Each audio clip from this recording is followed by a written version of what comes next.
천안함 아시죠? 네. 천안함이 폭침입니까? 아닙니까? 북한에 의한 폭침입니까? 아닙니까? 지금 정부에서나 많은 분들이 북한에 의한 폭침이라고 하고 있습니다. 그러나 거기에 다른 의견을 가진 분도 있는 걸로 알고 있습니다. 교육감님은 어떻게 생각하세요? 저는 아직 정확한 판단을 하기가 좀 어렵지만 정부의 판단을 존중해야 한다 생각합니다. 자, 정부의 판단을 존중한다는 얘기는 민군 합동조사단 73명의 전문가와 국제조사단이 조사를 통해서 북한의 어뢰에 의한 폭침이다라는 것을 인정하신다. 이 말씀이시죠? 네, 그렇습니다. 그 말씀을 제가 진정으로 받아들이겠습니다. 그런데요, 교육감님, 지금 광주교육청에서 만든 장학자료들을 보면, 지금 자유학기제 교재 2권을 보면 문제가 정말 심각합니다. 자, 자료를 좀 보시죠. 보면 군축에 대한 강조를 한 나머지 지금 차세대 전투기 줄이면 무상급식 할 수 있어요. 발연장 로켓포 줄이면 무상급식 할 수 있어요. 반값 등록금 할 수 있어요. 이런 식으로 지금 애들을 가르칩니다. 예? 천안함 폭침에 대해서 폭침이라는 표현 들어가 있지도 않습니다. 침몰이라고 해놨습니다. 침몰. 제가 진짜 우리 아이들 앞에 이미 나와 있는 각급 교육청에서 만든 자료가 얼마나 우리 아이들에게 그야말로 독과 같은 위해성이 있는 책들인지를 제가 그 장관님께 좀 알려드리려고 합니다. 여기 있는 이 책들인데요. 자, 광주교육청, 경기교육청, 서울교육청, 전북교육청 등에서 이미 만들어진 보조교재 혹은 인정교과서, 과학교사 참고교재, 뭐 이런 식으로 지금 학생들에게, 교사들에게 배부되고 가르쳐지고 있는 책들입니다. 자, 자료를 한번 보시죠.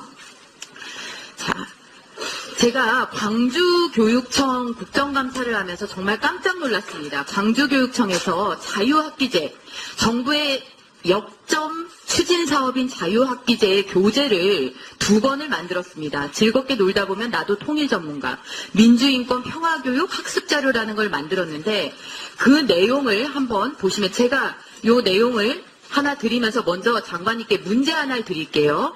이 광주교육청 자료에 나와 있는 문제입니다. 세계적인 계획도시이자 전원도시로 알려진 이 도시의 이름. 세계적인 계획도시이자 전원도시 어디 떠오르세요? 우리 장관님께서는? 가볍게 대답하시면 됩니다. 너무 고민하지 마세요. 그냥 가볍게 대답하십시오. 얼른 떠오르지가 않습니다. 예. 자, 얼른 떠오르시지 않으세요? 자, 제가 답을 보여드릴게요. 자, 답은 평양입니다. 평양. 광주교육청 자료에 나와 있는 내용입니다. 물론 사족은 달았습니다. 세계적인 계획도시이자 전원도시로 알려진 땡땡은 옛 고구려의 수도이기도 했던 유서 깊은 도시입니다. 북한의 수도인 이 도시의 이름은 통일 골든벨. 우리 학생들이 평양을 세계적인 계획도시이자 전원도시로 배워서야 이게 말이 됩니까? 또 문제 하나 더 냅니다. 이 책에서. 평양직할시 만경대구역 팔골동에 위치하고 있는 아이들이 이제 그 내용, 그 북한에 있는 청소년들이 놀러도 가고 오락실과 컴퓨터실 개장된 여기가 어디냐? 만경대 학생 소년궁전 이렇게 해놨습니다. 북한의 아이들이 이렇게 위락시설 찾아서 놀러가서 즐기고 배우고 꿈을 키운다면 우리가 왜 북한을 세계 최악의 국가라고 일컫겠습니까? 이렇게 우리 아이들에게 북한에 대해서 그릇된 허상, 명백한 왜곡을 심어주고 있는 것들을 교육감이 발행인이 되어서 국가의 예산을 써서 만들고 있다는 이 사실, 장관님께서는 어떻게 생각하십니까? 최근 정부가 마련 중인 한국사 교과서 집필 기준 시안에 6.25 남친미라는 표현이 빠져 우려의 목소리가 나왔는데요. 그래서 저희 취재진이 집필 지침을 따르지 않아도 되는 초등학교 한국사 참고서는 어떤지 30여 권을 하나하나 살펴봤습니다. 그런데 일부 참고서에서 국군을 인민군의 적으로, 유엔 연합군을 침략자로 기술하는 등 왜곡이 발견됐습니다. 윤혜웅 기자가 취재했습니다. 한 대형 서점 책장에 빼곡히 꽂힌 초등학생용 역사도서 6.25 전쟁을 어떻게 기술했는지 살펴봤습니다. C출판사의 현대사 서적은 6.25 전쟁이 일단 북한의 책임이지만 남한도 잘한 건 없다며 양비론을 펴니다.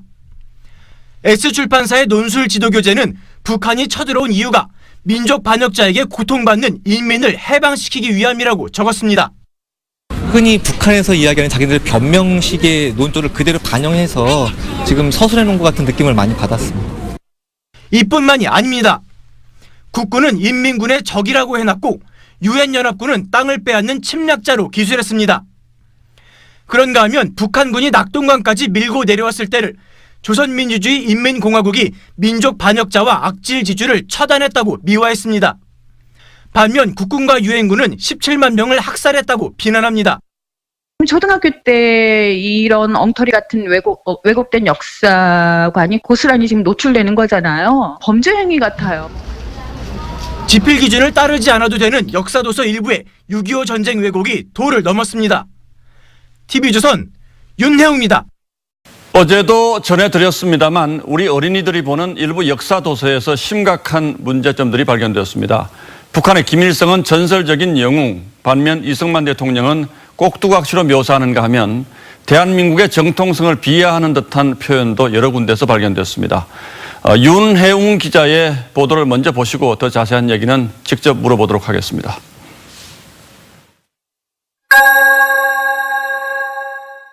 어린이 한국사 도서의 항일운동 부분입니다. 김일성 항일운동만 10쪽짜리 별도 단원으로 구성했습니다. 이봉창과 윤봉길 의거를 합친 분량과 비슷합니다. 김일성의 수식어도 전설적인 영웅, 유일한 희망, 무장투쟁을 지도한 영웅 등 찬양 일색입니다. 김일성이 유격대들을 데리고 일본 민간인 요리사 1명과 2살배기 아기를 살해하고 도주한 보천보 습격은 최초의 국내 진입 공격으로 설명했습니다. 해방 이후 부분도 문제가 많습니다. 대한민국 정부는 그냥 수립이고 조선민주주의 인민공화국은 탄생입니다. 김일성은 북한 주민을 이끌 한국인으로 치켜세우면서 이승만은 미국의 꼭두각시로 깎아내립니다. 남북 분단은 미국의 남한 점령 때문이고 낮은 경제 자립은 미국의 원조 때문이라며 모든 문제를 미국 탓으로 돌립니다. 교육부 차원에서는 어떻게 할 수 없는 상황이라 회의를 통해서 알아보려고 하고 있습니다. 규제 사각지대에서 왜곡된 역사가 초등학생들을 파고들고 있습니다. TV조선 윤혜우입니다.